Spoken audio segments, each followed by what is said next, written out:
Hi, welcome back to the Hope to Hope conference. We're talking about the power of vulnerability.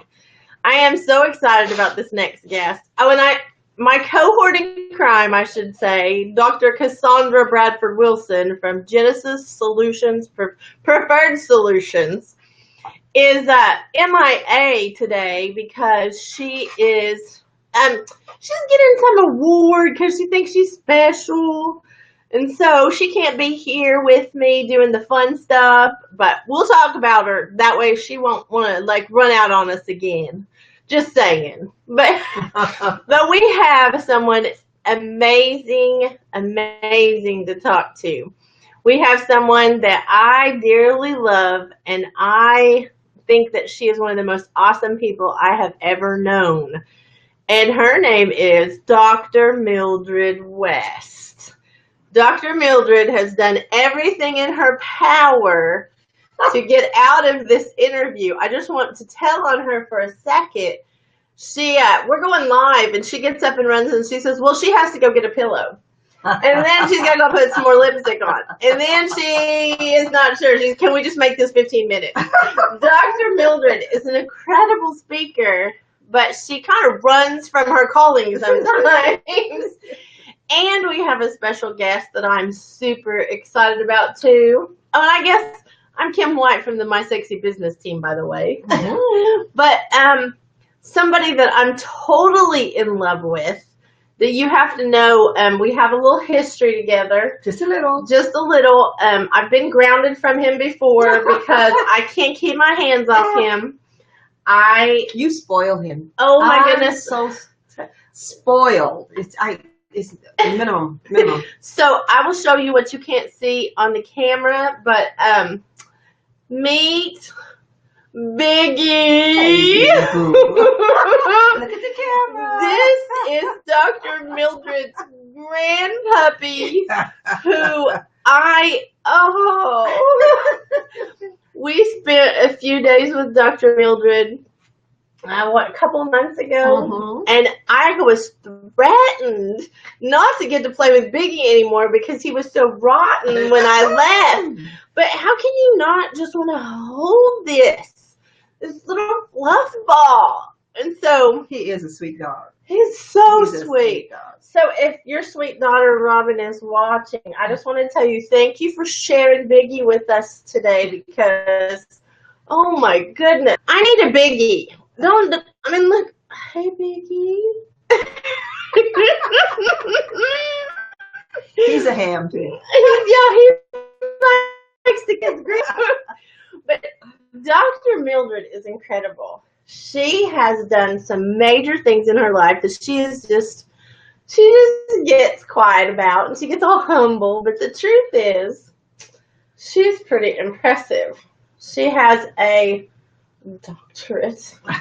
She is a doctor. She has all kinds of accolades from being superintendent over a region, not over a school, but over a region of schools. That was an area superintendent. Well, okay. Princesses don't know the right language to speak, but it's just amazing all the lives she's impacted. And she will diminish or minimize what she's done. But the truth is, she's impacted so many students, so many teachers, so many administrations, so many people.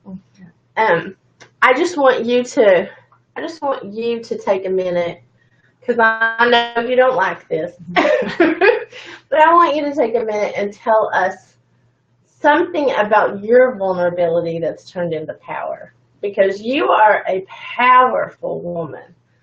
And you still struggle with even owning that you're so powerful, owning the fact that you've changed entire school districts. I have inside information. I'm just saying. I should have looked up vulnerable. Well, and I'll help her be vulnerable for a minute, because she thought she was going to get out of this, is what I think. She and Miss Connie Myers have been hanging out, and then she had to go It's about 2.5 hours from Dallas where we were at doing this conference. And she had to go to Mansfield. back to and she called me and she said, well, I can't figure out this app. I can't do this. And I said, well, then you're just going to have to drive over here tomorrow. Oh. And she said, okay. That's my Dr. Mildred. She is incredible. She just does all kinds of things for all kinds of people, but I love you. I am so proud to be like connected to you. And well, the feeling is mutual. We're a society here. Yes. On all of your guests. Absolutely. Just marvelous people. Oh my goodness. I'm just so pleased to be associated with all of them through you. Made some wonderful friends. Well, and we can do the professional side and say, we've made connections and we've done that. These are just real people, though. They're down to earth people who. Truth is, we had a sleepover. We had a slumber party, and one of the best things ever was I was in bed trying to go to sleep, and I hear them laughing and giggling still because of the connections they made with each other. I love that. Yeah. I love it. Okay, we can go back to talking professional now. Okay. I just want them to know, they know the princess is not professional. And I'm trying not to be. Yeah. I was when we were driving down, Connie came in from Las Vegas, and so we had some things in common there because I had lived in Vegas for 6 years, and we had you in common, and oh my goodness, when you have you in common, we have lots of stories to tell. But one of the things that Connie said to me as she was coaching me in this 2.5-hour drive, how to move forward with my book,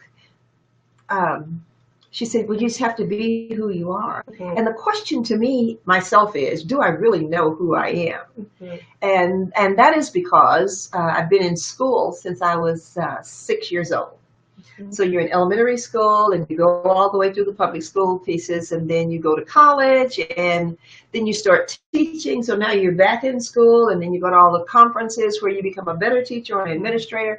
And so I had been in school from the age 6 to age 65. And in all of those various settings, which covered 25 moves, in all of those various settings, there was, I understood the expectations that the culture I was in had of me. And when you understand the expectations and you know that your personality will still be in place and the real you will come out in some ways, but in the formal settings, and all of those were formal settings, then you learn kind of be a chameleon. You just kind of blend into what's there, and then your gifting takes you where you need to go, navigates you in that kind of setting, but you try to live within the bounds of the culture. But in doing that for all of those years and adjusting all of those times, I think I didn't really know which was the real me. Was it the gregarious girl who likes to giggle at slumber parties? Absolutely, that's the real her. And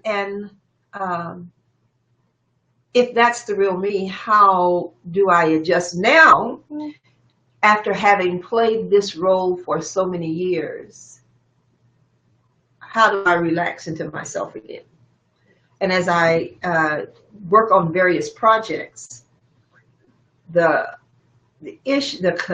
confusion, probably just for me, the confusion is how much of my professional persona do I put in this, and how much of my personal self do I put in this?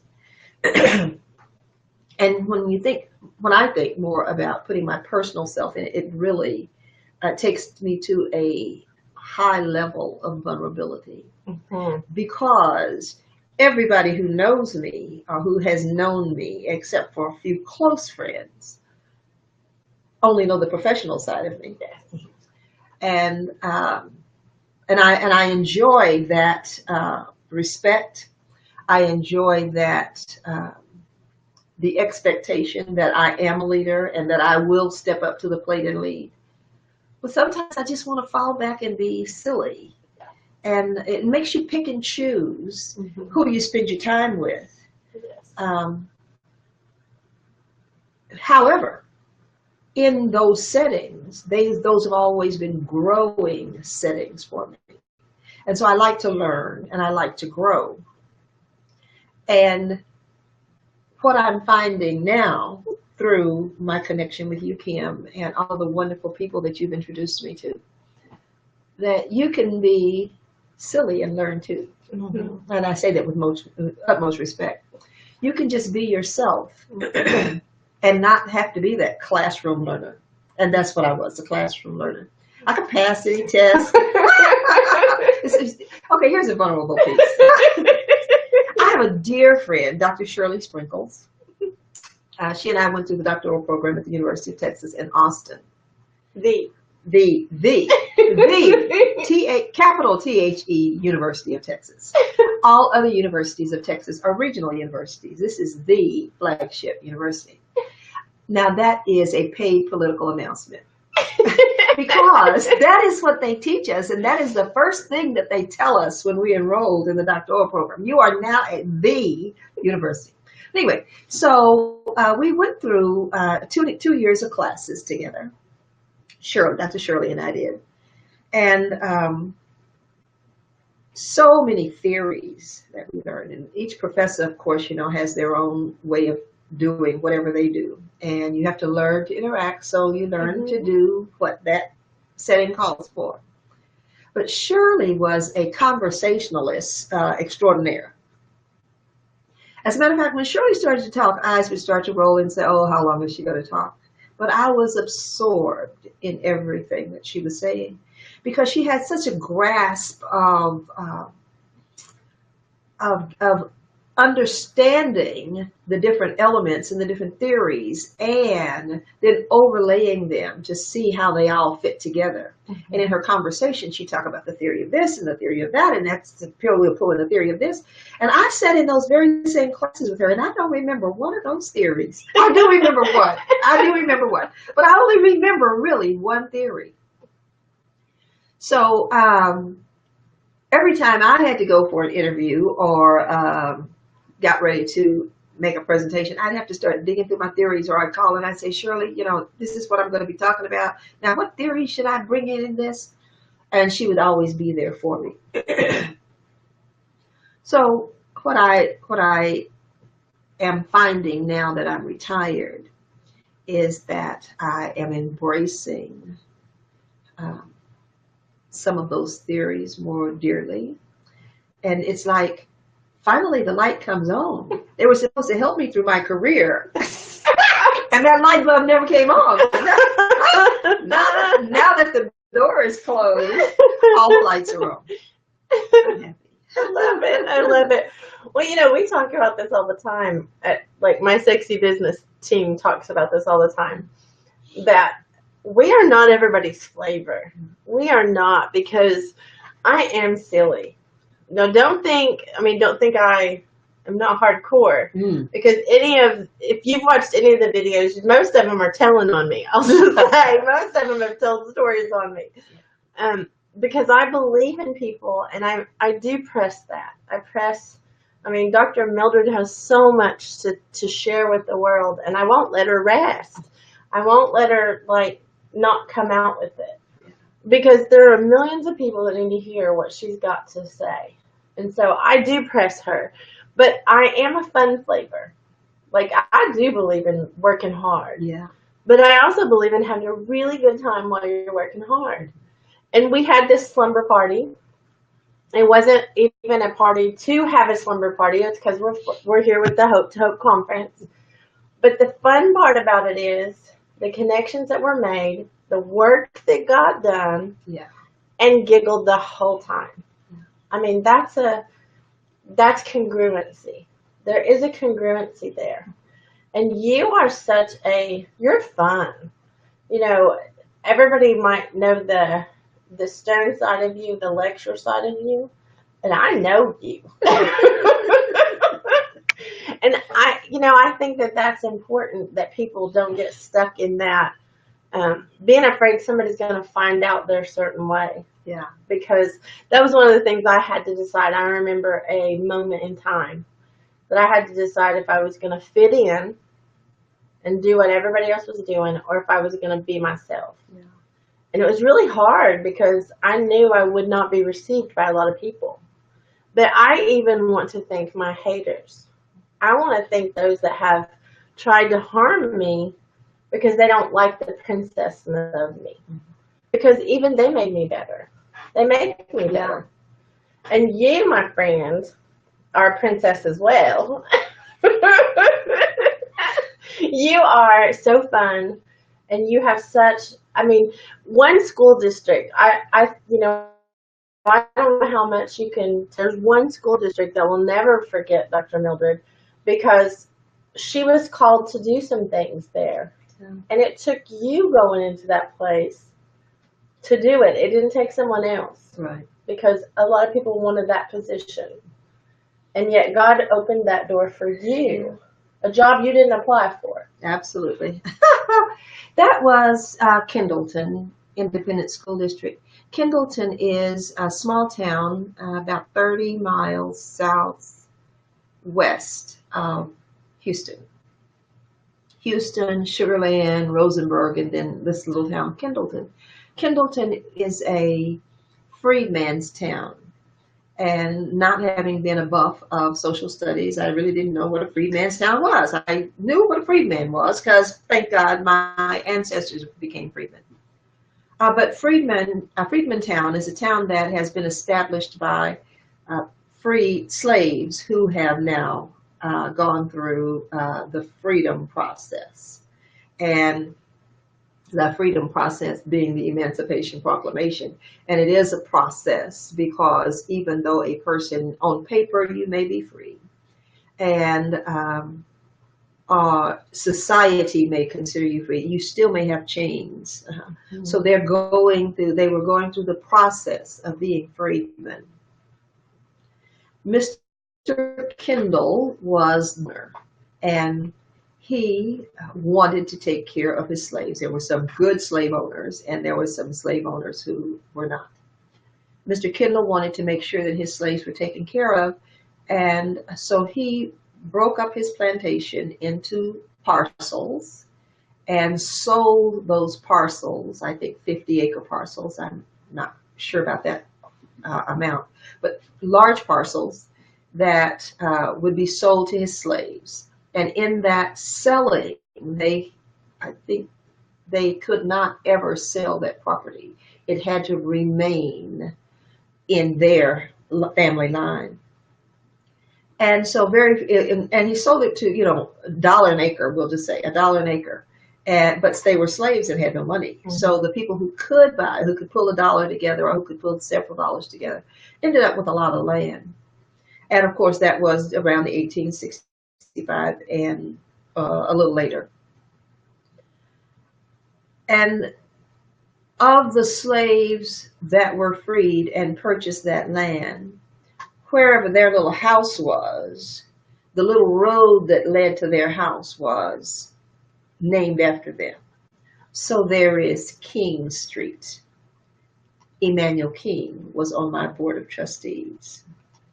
And so several of the people who were on my board had streets named after them because they were heirs to the original slaves who bought that property. So there's a lot of pride in that community. And it had good reason to be a lot of pride because when they started their little town, it was a booming little town, and their little school, which was 100 years old when I got there, their little school had been a boarding school at one time. Now I'm going to stick a pin in that for a minute and just take you to Connie. When Connie and I came down, we're driving down from Dallas, she talked about crystalline moments. Mm-hmm. And as I'm telling this story, I recognize one of those crystalline moments. When I was at the University of Texas, we had to write a 10-year plan and a 20-year plan or whatever. And one of the things that I said in that plan was I wanted to run a boarding school because I wanted to take kiddos out of an environment that was perhaps not healthy for them. They could be adjudicated kids or kids in foster homes that have been moving around from place to place. Let's put them in a boarding school so that, and make it a state-of-the-art one, but have all of the agricultural and diverse pieces that makes a well-rounded education. All right, now I'll go back to Kindleton.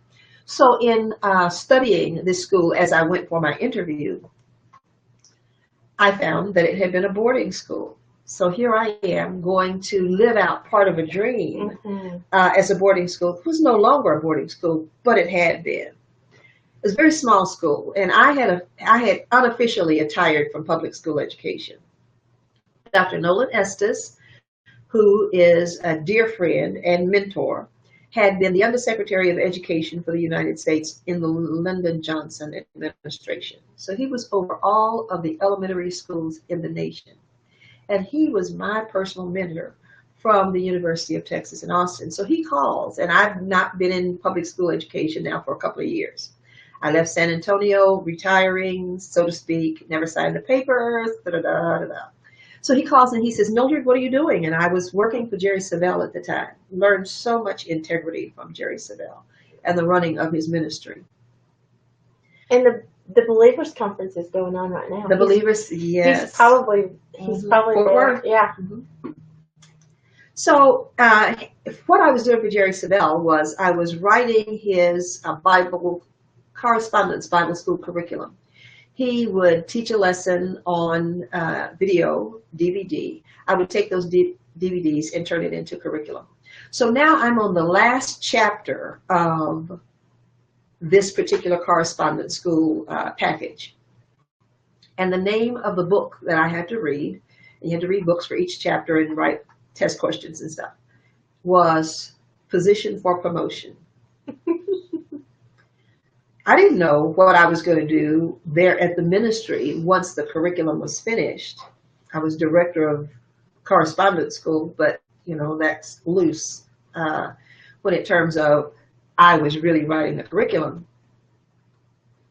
And Dr. Estes called and said, well, Mildred, what are you doing? And I said, I'm working for Jerry Savelle. I'm loving it. This is a wonderful ministry, da-da-da. He said, well, I have an assignment for you.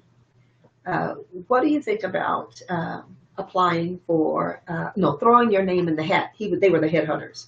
Letting us throw your name in the hat for this position as superintendent of schools. Oh, no, I am through with public school education. I am retired. And he said, these people need you. They have had 5 superintendents in 5 years. And they need you. He's so dear to my heart, such a man of integrity himself. Just like you said, well, Mildred, you got to drive down here. You got to come back. Well, here I am because you said I got to come back. Not that I can't think for myself, etc., but when you say you need something and I can help you with that, I'm more than honored to be able to do it. And that's exactly the way I feel about Dr. Nolan Estes. When he says, he doesn't ask much, but when he asks, it's important. Yeah, it's important.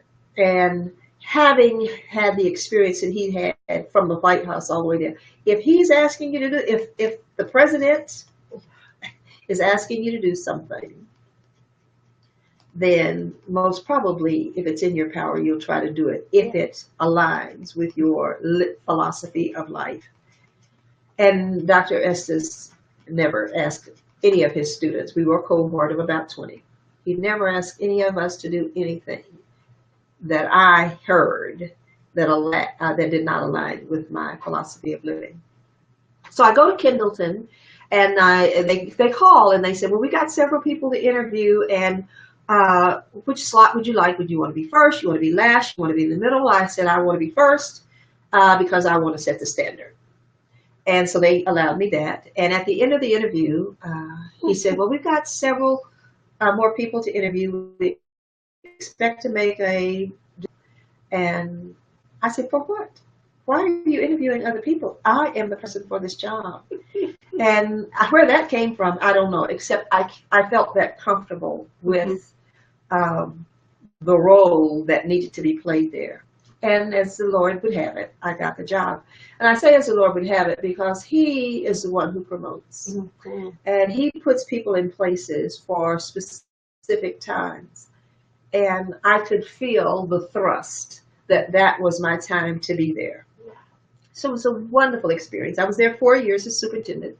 The district did close because it was very small and it rolled over into a neighboring larger district.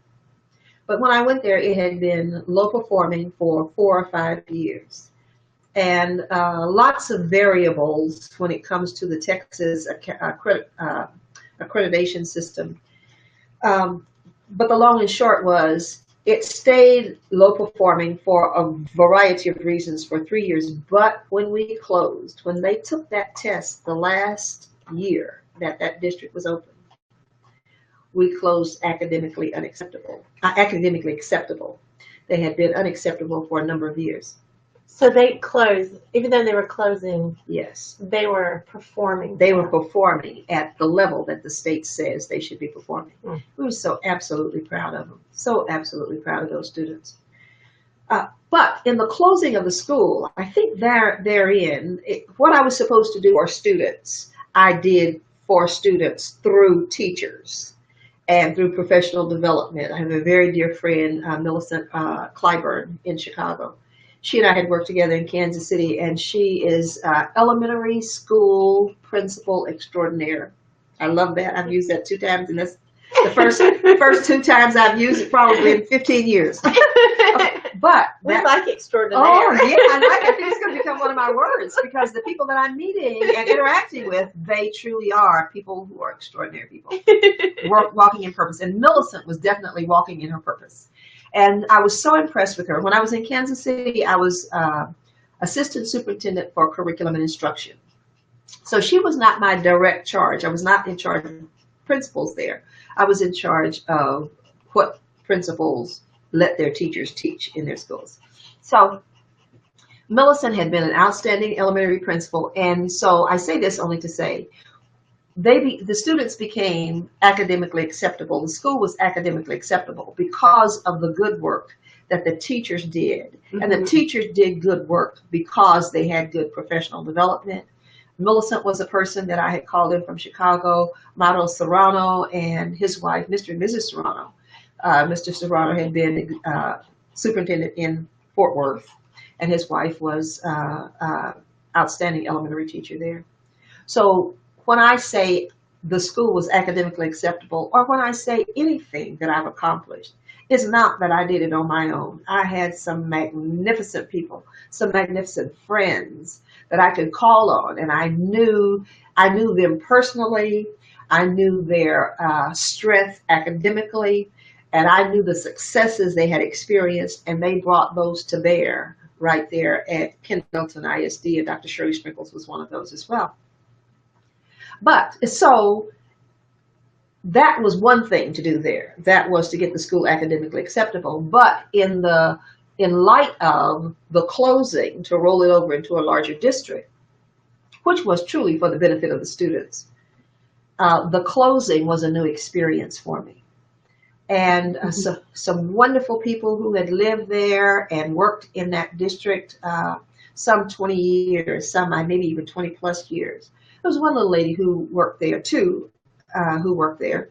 One had been there at least 20 years. And she lived very near the school, walked to work every day. Hardly ever took a day off work.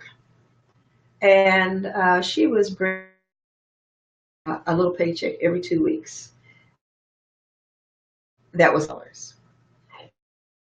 When we started going through this process of closing the school, the Yahoo Sisters are a group of female superintendents who came together under maybe the second Commissioner of Education for the state of Texas. one way long time ago.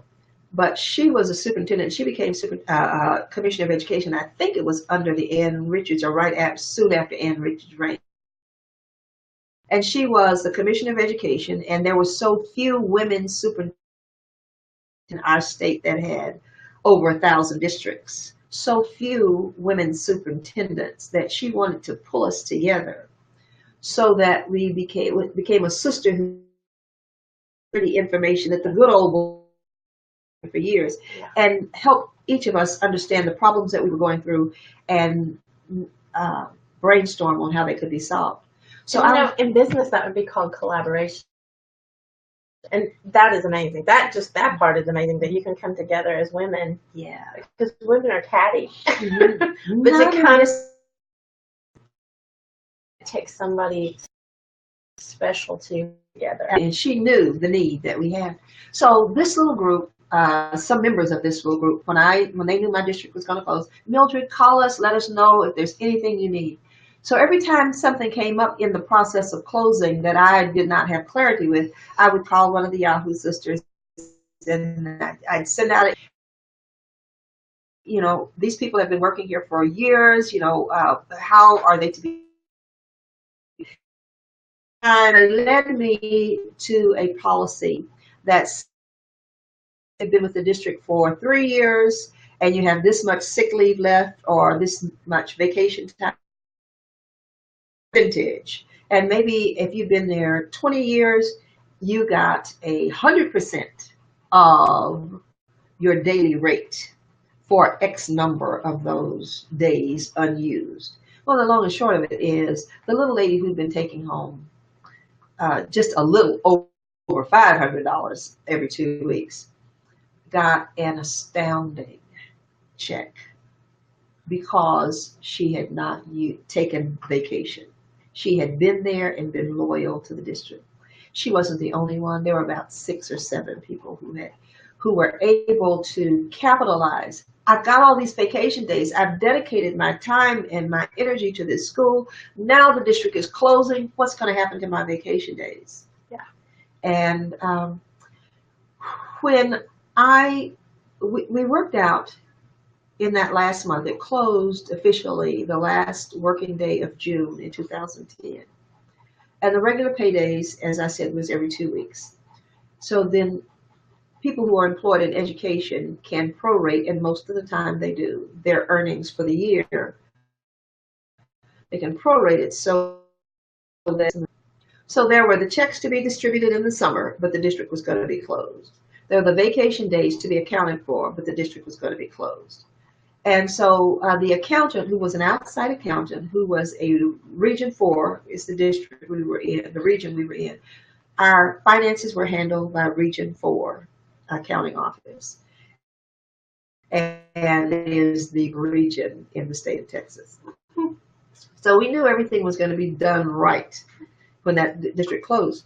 So we arranged the calendar so that on the first Friday of the month, they would get any vacation time they had not used. We didn't tell them this.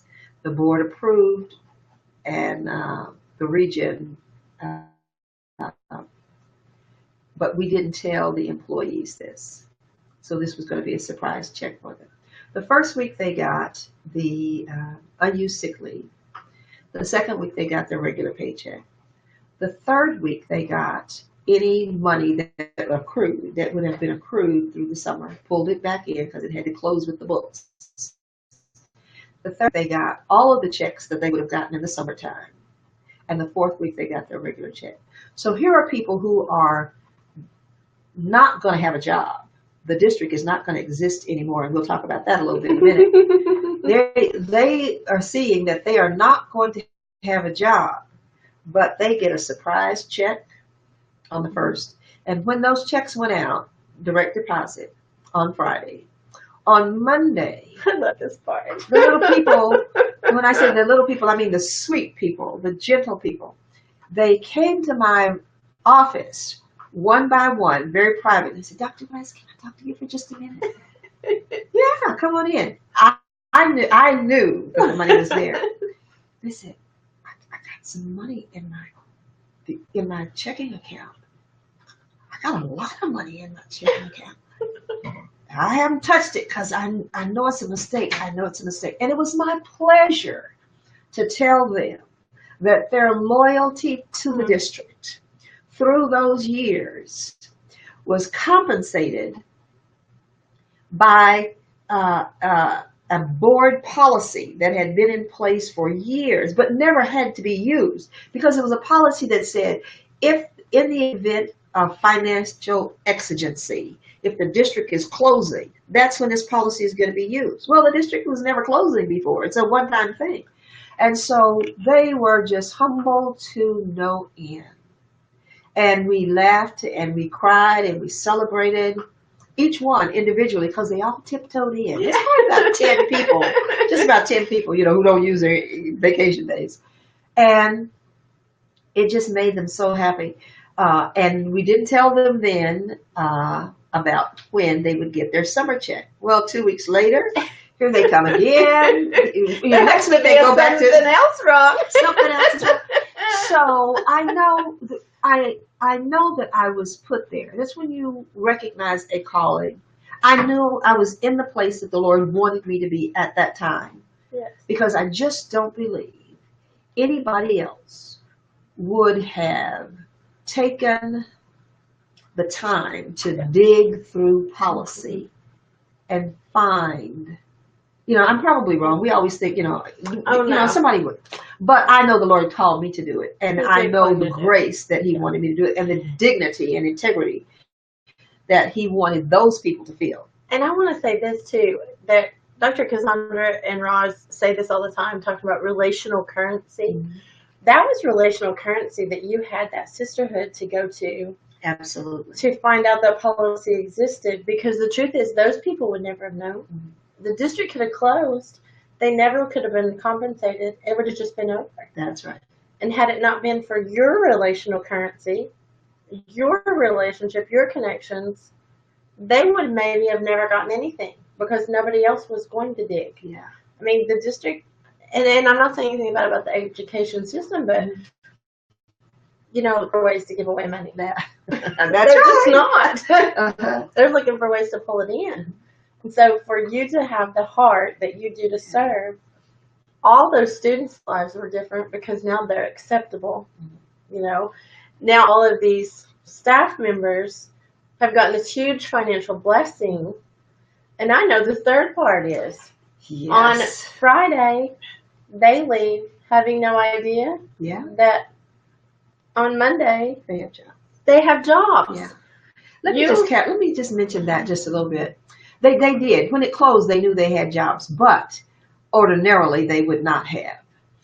The superintendent who was going to receive our students and I had worked together closely. Another relation. It was relational currency. You're absolutely right. He and I had worked. He was to me, he was a superhuman superintendent. So that I won't use the word extraordinary. He was a superhuman extraordinaire. He was a superintendent extraordinaire. So, and he was, his district was achieving very well. When he knew that he was going to be the receiver of the students, because it didn't have to be him, it could have been other districts that we were neighboring. But when he knew that he was going to be receiver of it, he said, Mildred, I'm going to help you in any way I can. What are some of the things that you immediately need help with? And my heart was for the staff. I said, I've got some wonderful people working down here. Just because this district has been labeled academically unacceptable for a number of years does not mean we don't have good staff here. We had changed out the teachers. I worked with the initial set of teachers that I inherited. And then the very next year I had recruited, and this superintendent had helped me tremendously with that recruiting process. And I had recruited strong teachers, and they were very willing to go through professional development. And they were very willing to come to that little town because it was quite a drive to drive 30 miles. You're going to pass how many school districts and how many schools on the way down here. Right. So they were committed to that process. So it's actually a commitment. Like it wasn't just a I need a job. That's right. It was not a job. It had to be a real commitment. Yeah. So I said I've got some great teachers, but I also have some great staff. And with that great staff, the teachers can probably get jobs anywhere. But this staff has been devoted to this school for many, many years. And he said, how can I help you? I said, I'd like to have them at least interview for jobs in your district. And what happens is that where our small district was, as that district is rolled over into the larger district, the boundaries expand to include all of our land. So these people would actually be living in the school district. In the district, yes. So he said, okay, I'm going to connect you with my human resource assistant superintendent. And the long and short is he sent his representatives from his staff, human resources department, to our little school district and brought applications. And anybody who wanted to apply for a job in the new district were given the latitude to do that. And then they worked them through the interview processes. And if they needed time off from my job to go up there and do that, then yes, they could go there. They could do that. The long and short of that is every staff person who worked at my district, when the doors closed on Friday, on Monday morning, they had a job. So of these loyal 10 or few that received these checks, not only did they get a check the first week, the second week, the third week, and the fourth week, Monday, they started a new job. And they got all this, so to speak, all this money in the bank that they never expected. They never missed a payday. And they never missed a payday. That was nothing but God. And you know, that superintendent didn't have to do that. You're so humble because you are so cute. The part that I love about that is you really didn't want to go back into the school system. And in a country town. And in a country town when you're a city girl. I'm a city girl. And I mean, I look at all the opportunities that we all have to turn our nose up at, because that's what happens sometimes is, you know, God takes us through some things. You went through a lot of things at a lot of school districts and a lot of, you know, learning process. Mm-hmm. And then you are supposed to be retired. You're supposed to be all done with that. Mm-hmm.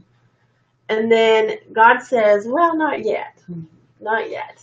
Mm-hmm. And so how many of you out there are listening? I just think this is a really cool thing to ask is, how many of you think that doesn't look like what you want it to look like? That is not what Dr. Mildred wanted to talk about. But how many of you are ignoring something, has an opportunity attached to it because it doesn't look like what you want it to look like? I mean, I think that that's a huge thing for hope, for not being stuck. Yeah. Because, you know, how can you know the future? How did you would never have known what you missed out on. Yeah.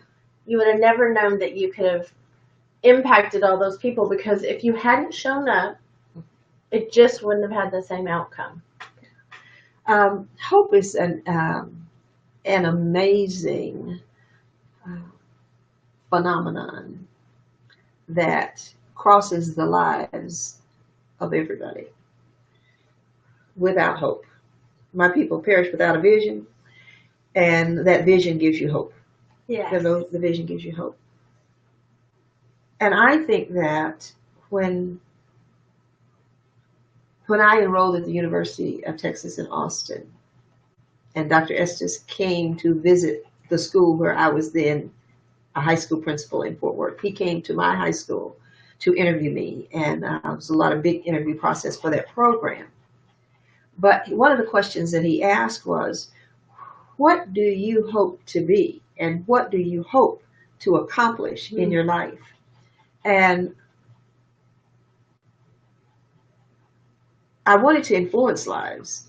I wanted to help children, but I didn't want to be campus based all the time. I wanted the freedom to move around and influence lives that way.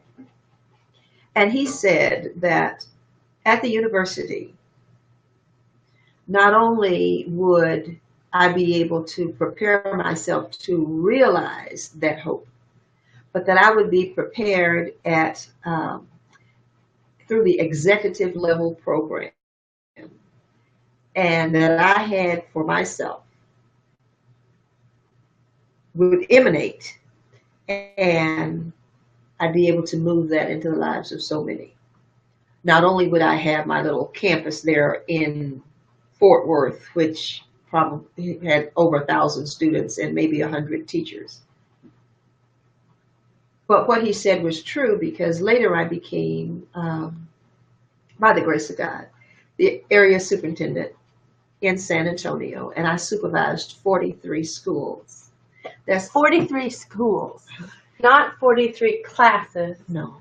Or classrooms, but entire schools. Yeah. 43 schools. 43 schools. That's 43 principals that I can be up close and personal with, sharing what I believe is good for students, but even more, much more than the topic, very important topic of what is good for students, what is good for people, what good leadership looks like. John Maxwell is a phenomenal person on leadership, and he has what is called the Leadership Bible. And he picks up out of all the scriptures, leadership points. So to be able to influence leaders, for me, from a Christian's perspective, without preaching Jesus and the gospel and church and religion. Yes. If I can treat those principles the way I want them to treat their teachers, and their teachers treat their students the way they want to be treated, mm-hmm. even when we are on opposite camps on an issue, there is a humane caring yes. that I bring to the table. Yes, that I bring to the table. Yes. They said my supervisor when I was a high school principal said, "You are several things, Mildred. You are true to what you believe. You are a problem solver, and you are a caring person." Those are a few of the things that he said. And when I went into school districts, it was to be a problem solver. Mm-hmm. But I recognize now that what I brought to the problem, many people can solve a problem, but what I brought to that problem was caring for all of the stakeholders of those problems. Yes. And you know, I love, and I don't want to like expose you without permission, but you know, Dr. Mildred knows she's dealing with the princess. You did all of that, and I think that there are so many people out there that are doing things, and maybe not on that level. I certainly would never be able to influence 43 schools. They'd kick me out. But, you know, think about those times that you were doing those things that you didn't know you were influencing so much. You didn't have understanding in the trenches. Yeah. How much you were impacting things.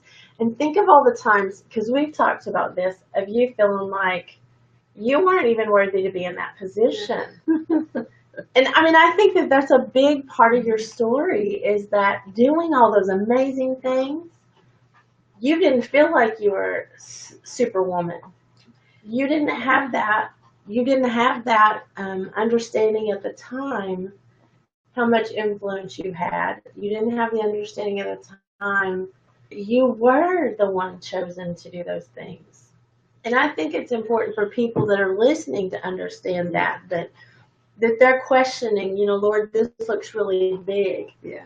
This looks like something I can't do, and I'm not worthy to do something.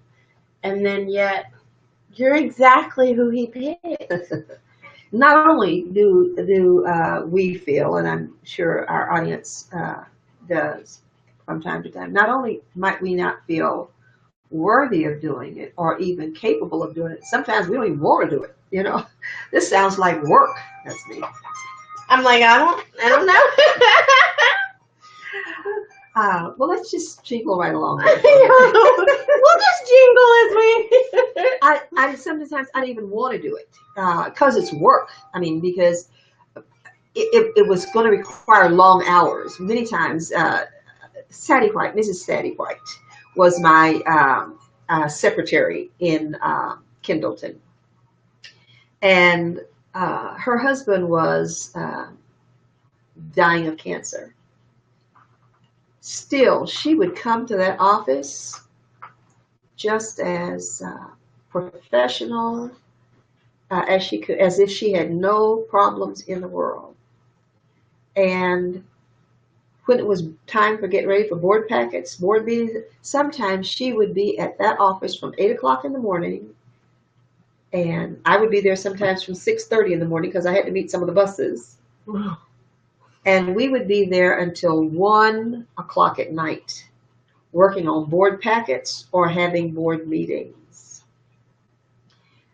Those are long hours. And when you realize that it's a small district and we have to do all of the things that large districts have departments to do, and we are the department. You are the department. We are the department. When you think about the hours and the hats you have to wear, the next time that opportunity comes up or anything that looks like work, you start moving back. So not only do you feel like, Lord, why are you calling me to do this? Or am I really prepared to do this? I don't even want to do this because this is work. Yeah. But his plans prevail. Mm-hmm. That is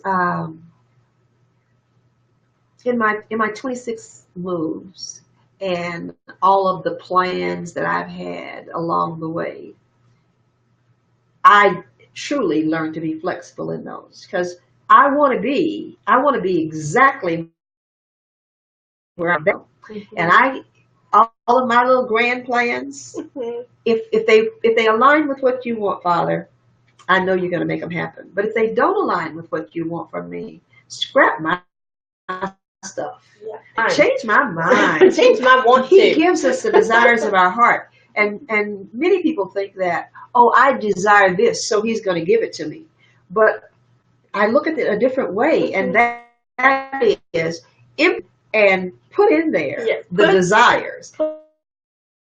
If he give me the want me to have, then it's his good pleasure to fulfill those.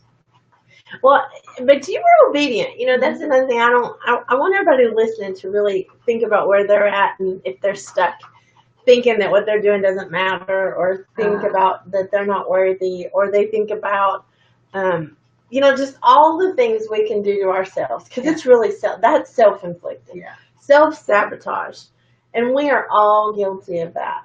You are right now, and think about those thoughts that you're having. And I'm going to just challenge you with homework because, you know, I'm a princess and I can. But I think that you should write down all the thoughts that are not right thoughts. Mm-hmm.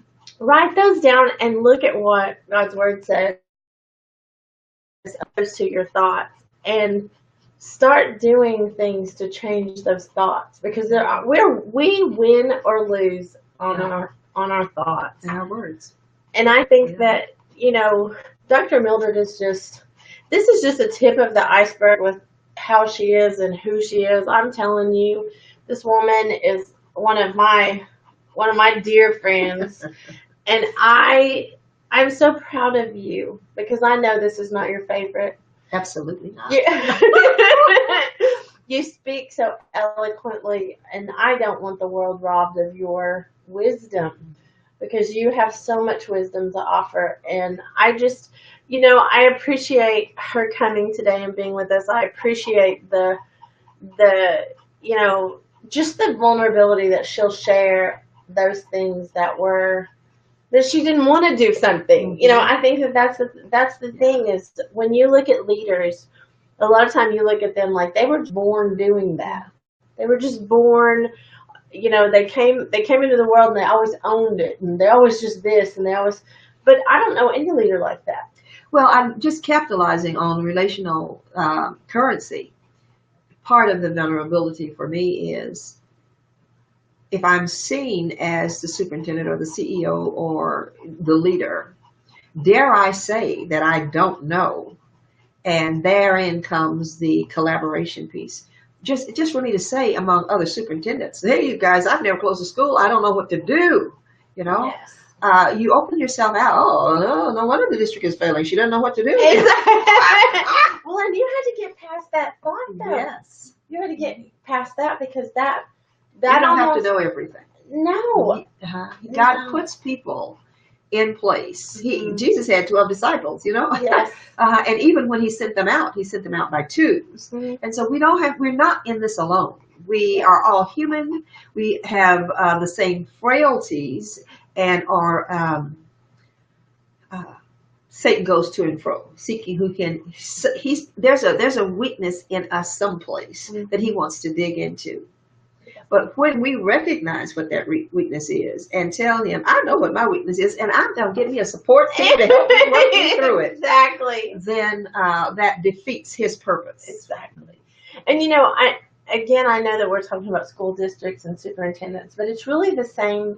You're talking about what Dr. Cassandra and I talk about all the time, which is the collaboration and the mentoring and the coaching. All the things that, you know, we all should have someone that we're learning from, and we all should be teaching someone. Like, we need to do that give back of helping someone else come up, talking to the superintendents of those 43 schools, what an impact you made on them when you could have just taken that as a job. I mean, that's the difference between being called to do something or just going because you need a paycheck. Yeah. And, you know, I don't know what you're doing today to, you know, to collect a paycheck, but if it's not what you're called to, start figuring out who in your life can speak into your life and help you figure that out. Because we don't know all the answers. Absolutely. None of us know all the answers, but there's someone that can help you. Well, Kim, let me just say this, that when we are working at something that is not our passion and it was hours, but it was not like work to me. I enjoyed doing what I was doing, and the passion was to help people at every level, to help my teachers, to help my board members understand, to help my staff, to help our students. So even when you are backing away from or afraid to, stepping out boldly into what that purpose may be, or to what that calling is, or to what that requirement is, aligns with who you are, it's not going to be. And you'll attract people to help you. That's what I was going to say. And you attract those things that you're called to. You know, we do all kinds of trainings and things, and we attract people who want to serve. Yeah. We don't want to attract people that want a job, because if they want a job, we're not their flavor. We're here to impact the world, and I run in a circle. I'm gonna brag. Brag. I run in a circle of influencers. You know, and that's the thing, is these people that are on this, you know, Hope to Hope conference, they understand the influence. They understand, and maybe some of them didn't understand at the time how much influence, but they understand now the influence they're having on where they've come from. And whatever you're doing right now, you need to think about the influence that you have on people and what you're doing with it. Because it's actually a responsibility. It's a responsibility. You know, we have had a funny conversation, Dr. Mildred and I, about the fact that people always want to be the one with the title. And I laugh because I my only title I want is princess, because princess is not like, it doesn't come with this whole list of things I got to do today. Yeah, that's right. I Because make the call. anybody that wants to have a big title, they're not understanding when they're wanting that title that we're talking responsibility. We're talking about, you're going to have stuff to do. You think it's, well, I want to be the leader of this, or I want to be the leader of that. Well, if you're asking to do that stuff and you're not called to do it, you don't understand leadership. And an example of that is when, as a area superintendent, or even as a principal, sometimes people would come in and say, "Oh, Dr. West, I just got my administrative certification. I'm going to apply for a job. I want to be this. I want to be that." And we would sit around the table after that person left and say, "They don't know what they're asking for," because that carries a lot of responsibility. And it calls for you to take on a role and a persona that we were clear that many of those people who were begging for those jobs did not have. That's right. That's right. Well, I think that it's amazing that you are willing to drive 2.5 hours to come be with me and do this Hope to Hope conference. This conference means a lot to me. It means a lot to Dr. Cassandra Bradford. We are trying to change the world. I mean, that's what we're called to do. And it doesn't mean that we have to be out front. It may be just our connections. But what you do in the world, if we influence you to do it, what a blessing. What a blessing. And so I thank you for coming today. I thank you for being part of this today. Dr. Mildred has a book coming out. We'll keep you posted because it has been a struggle. That's a story in itself. It has been a struggle. But I'm grateful. I'm grateful not only that you're who you are, but I'm grateful that you're my friend. Thank you for having me, Kim. It's always a pleasure to just interact with you at all. I like our behind-the-scene activities more than I like in front of the camera. But what you do is so worthy. And one of the things that attracted you to me, pulled us together about a year ago when we met, was that I could tell you had a heart for people and that you were an encourager. You were not trying to promote yourself. You were giving a factual account of what you had done to help so many. People who want to be helped can be helped, and you are that helper. You are that. And I'm so glad God brought us together. Me too. Thank you. You're going to make me cry. Princesses can't cry with mascara on, so I got to stop this interview quick. But this is the Hope to Hope conference. This was Dr. Mildred West was here with this interview in this session. I'm Kim White with the My Sexy Business team, and somewhere out there in those streets is Dr. Cassandra Wilson Bradford with Genesis Preferred Solutions. She's out there getting her award. She deserves it too. Everyone should get. Wearing fancy clothes and, rolling up to the red carpet while we're working. But we love you, Dr. Cassandra. We love you, Dr. Cassandra. And we love you, Kim. Oh, thank you. Thank you for coming to Hope to Hope. We'll be back with another session in just a little bit. And thank you for coming and being with us. We will see you in the next session. Love you guys. Oh, and Biggie says bye. Was he good during that whole process?